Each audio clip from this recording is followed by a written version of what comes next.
আসসালামু আলাইকুম বন্ধুরা, আপনারা কেমন আছেন? আমি আলহামদুলিল্লাহ। আজকে আমি পাটিসাপটার পিঠা রেসিপি দেখাবো। চলেন আমার সাথে কিভাবে বানাবো পাটিসাপটা পিঠা। পাটিসাপটা পিঠা কিভাবে বানাই দেখেন।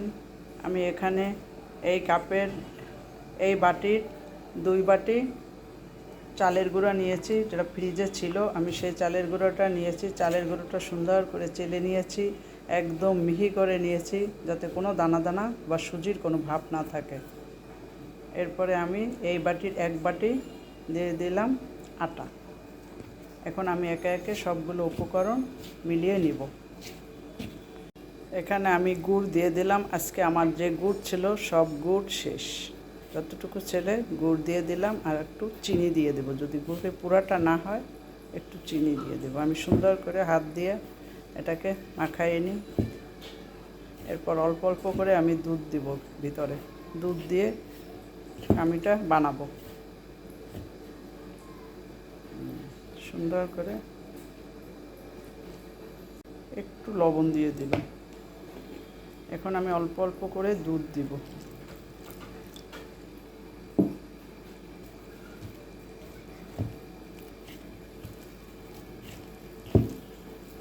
একটু ঘি দিয়ে দিলাম। এখন এটা দিয়ে এই চামচটা দিয়ে আমি নাড়াচাড়া করি। দেখেন এই যে ব্যাটারটা খুব সুন্দর হয়েছে। ব্যাটারটা দেখেন।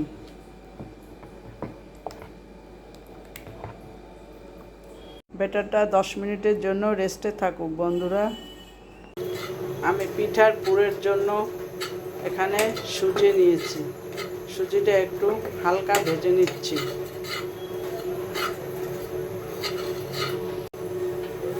ঘি দিলাম। ঘি দিয়ে হালকা একটু ভেজে নিচ্ছি, তারপরে দুধ দিব।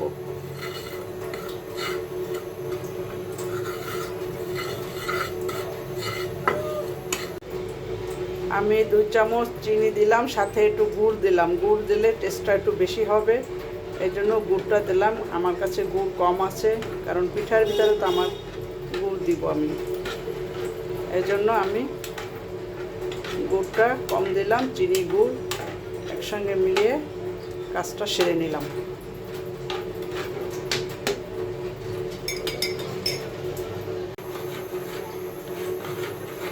একটু দুধ দিয়ে দিলাম। হয়ে গেছে প্রায় আমাদের কাজটা।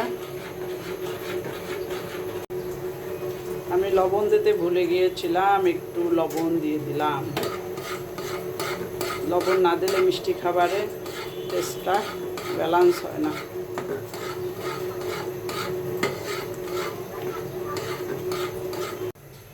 আমি একটা ফ্রাই প্যান নিলাম, ফ্রাই প্যানে একটু তেল দিলাম। এখন আমি এটাকে সুন্দর করে মুছে নিলাম।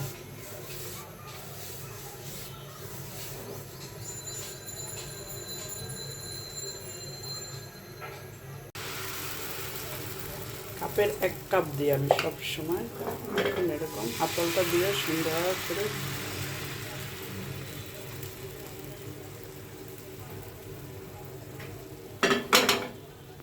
আমি পুরটা দিয়ে দিলাম। এখন সুন্দর করে আমি এটাকে বটে নিব। সুন্দর করে বটে নিলাম। এখন আমি এটাকে উঠাবো। কত সুন্দর হয়েছে।